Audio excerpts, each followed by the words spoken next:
देखिए आदिवासी मुझे क्या समझा रहा है। धरती, खेत, खलिहान किसी के नहीं है, अपने मन में गुमान करना व्यर्थ है। जीवन जीने का इरादा,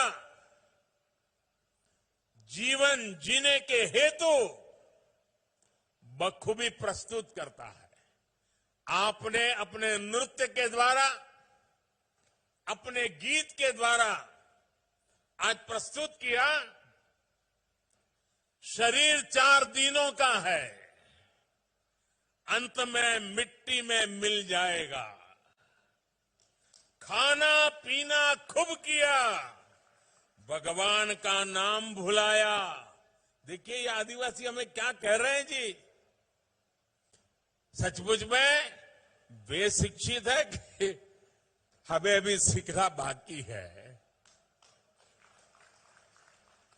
आगे कहते हैं, मौज मस्ती में उम्र बिता दी, जीवन सफल नहीं किया।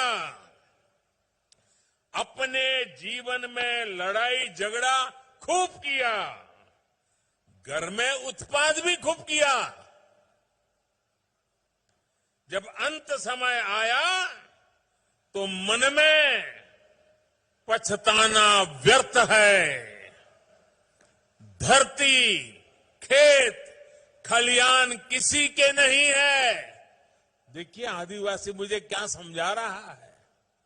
धरती, खेत, खलिहान किसी के नहीं है, अपने मन में गुमान करना व्यर्थ है।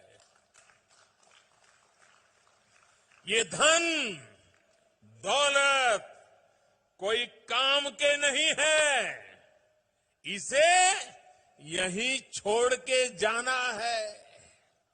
आप देखिए इस संगीत में, इस नृत्य में जो शब्द कहे गए हैं, वो जीवन का उत्तम तत्वज्ञान जंगलों में जिंदगी गुजारने वाले मेरे आदिवासी भाई बहनों ने आत्मसात किया है। इससे बड़ी किसी देश की ताकत क्या हो सकती है? इससे बड़ी किसी देश की विरासत क्या हो सकती है? इससे बड़ी देश की पूंजी क्या हो सकती है? साथियों, इसी सेवा भाव से ही आज आदिवासी समाज के लिए शिवराज जी की सरकार ने कई बड़ी योजनाओं का शुभारंभ किया है। राशन आपके ग्राम योजना हो या फिर Madhya Pradesh sickle cell mission हो, ये दोनों कार्यक्रम आदिवासी समाज में स्वास्थ्य और पोषण को बेहतर बनाने में अहम भूमिका निभाएंगे। मुझे इसका भी संतोष है कि प्रधानमंत्री गरीब कल्याण अन्न योजना के तहत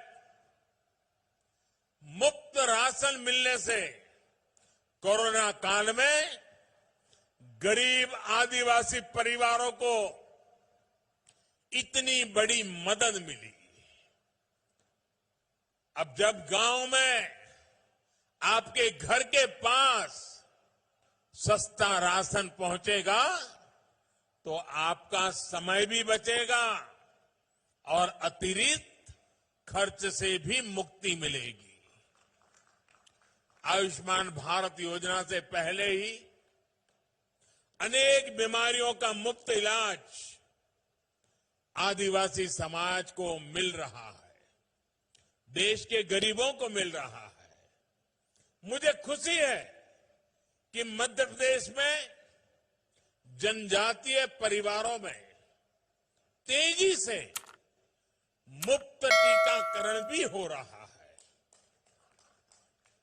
दुनिया के पढ़े लिखे देशों में भी टीकाकरण को लेकर के सवालिया निशान लगाने की खबरें आती हैं, लेकिन मेरा आदिवासी भाई बहन टीकाकरण के महत्व को समझता भी है, स्वीकारता भी है और देश को बचाने में अपनी भूमिका अदा कर रहा है। इससे बड़ी समझदारी क्या होती है? 100 साल की सबसे बड़ी महामारी से सारी दुनिया लड़ रही है। सबसे बड़ी महामारी से निपटने के लिए जनजातीय समाज के सभी साथियों का वैक्सीनेशन के लिए आगे बढ़कर आना सचमुच में ये अपने आप में गौरवपूर्ण घटना है।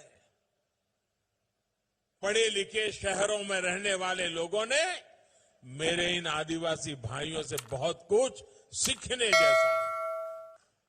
साथियों, आज यहां भोपाल आने से पहले मुझे रांची में झारखंड भगवान बिरसा मुंडा स्वतंत्रता सेनानी म्यूजियम का लोकार्पण करने का सौभाग्य मिला है।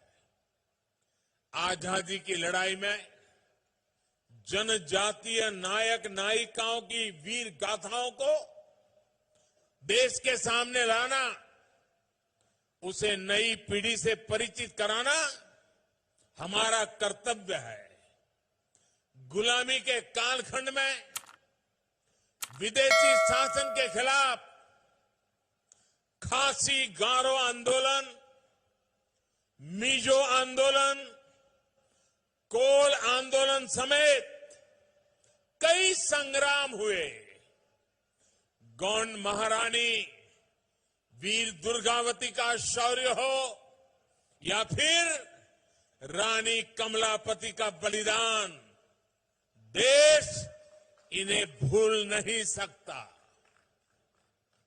वीर महाराणा प्रताप के संघर्ष की कल्पना उन बहादुर भीलों के बिना नहीं की जा सकती जिन्होंने कंधे से कंधा मिलाकर राणा प्रताप के साथ लड़ाई के मैदान में अपने आप को बलि चढ़ा दिया था। हम सभी इनके ऋणी हैं। हम सभी इस ऋण को कभी चुका नहीं सकते, लेकिन अपनी इस विरासत को संजोकर उसे उचित स्थान देकर अपना दायित्व जरूर निभा सकते हैं। भाइयों और बहनों, आज जब मैं आपसे अपनी विरासत को संजोने की बात कर रहा हूं तो देश के प्रख्यात इतिहासकार शिव शाहीर बाबा साहब पुरंदरे जी को भी याद करूंगा। आज ही सुबह पता चला वे हमें छोड़ करके चले गए, उनका देहावसान हुआ है। पद्म विभूषण बाबा साहब पुरंदरे जी ने छत्रपति शिवाजी महाराज के जीवन को, उनके इतिहास को सामान्य जन तक पहुंचाने में जो योगदान दिया है वो अमूल्य है। यहां की सरकार ने उन्हें कालिदास पुरस्कार भी दिया था।